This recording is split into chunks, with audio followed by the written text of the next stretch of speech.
I'm a journalist by profession. Yes, I love tourism, but I'm a journalist in the true sense of the word. And if I see a story, I'm not passing it. Now, my storytelling has to do with my work as a journalist. About 2 years ago, I received a phone call at about 7 p.m. at night. Someone said to me, we heard shots firing at a church in Norway. Seems as if the pastor was in a shootout with gunmen. Immediately, I left home, called the driver for the cleaner, called my photographer, who was also my videographer, and we decided to go to wherever the church was. On arrival there, we saw a large contingent of police officers there and soldiers, and the roads were blocked off. We were not allowed to go to church.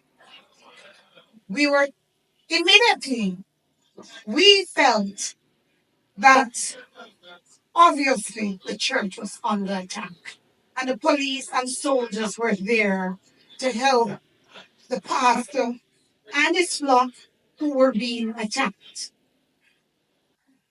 We weren't allowed to go closer, and we heard more shots being fired.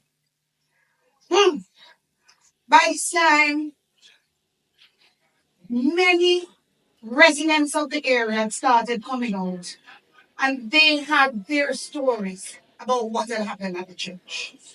But being a journalist who is sensible, you don't just go with your first story. It's true. Within minutes as well, we saw a large contingent of the women in the church walking down the road dressed in white.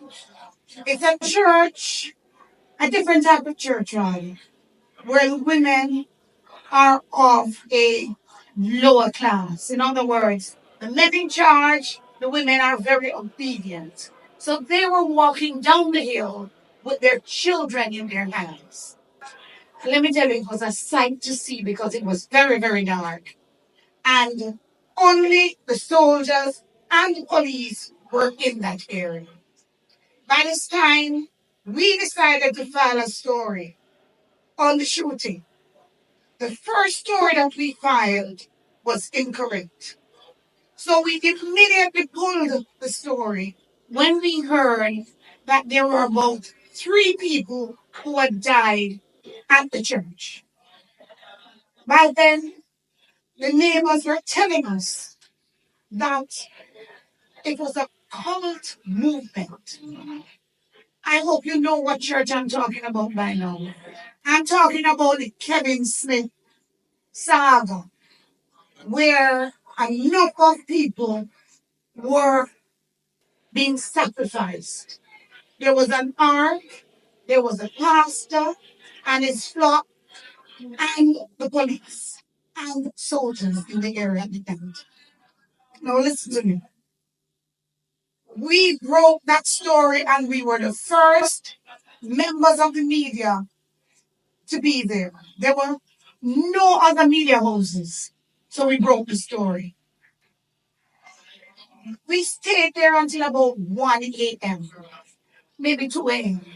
Then the police gave us the correct story. We got all the information that we needed, and we were able to do an excellent, when I say excellent, I mean a very good video presentation, which went out and became the talk of the nation. The following morning, the Minister of National Security, the Commissioner of Police, all of them had a press conference.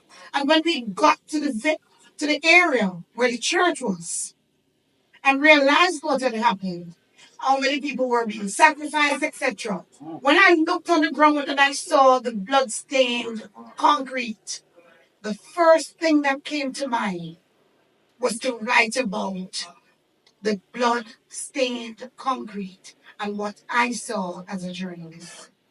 That article was carried all over the world.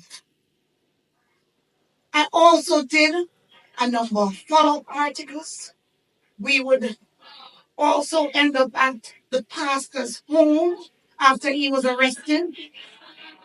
And we were always on point and the first to carry out the story.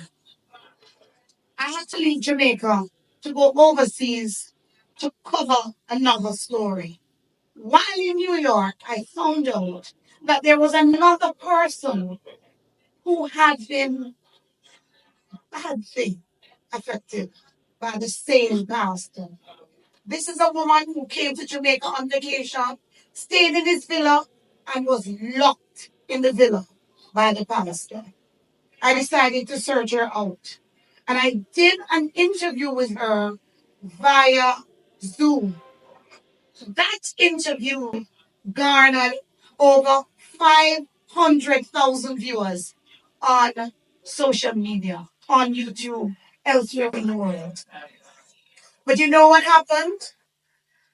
Those stories that I did out of the Kevin Smith story went worldwide. People were calling me from all over the world. I mean, other media houses. So I decided that I would submit those stories in the Press Association of Jamaica annual awards. Submitted a breaking news story. I submitted a news story and submitted several photographs. In February this year, I received the Press Association of Jamaica Award for the best breaking news story for 2022 and the news story of the year for 2022 in February this year. Talking about being at the right place at the right time. Thank you, ladies and gentlemen.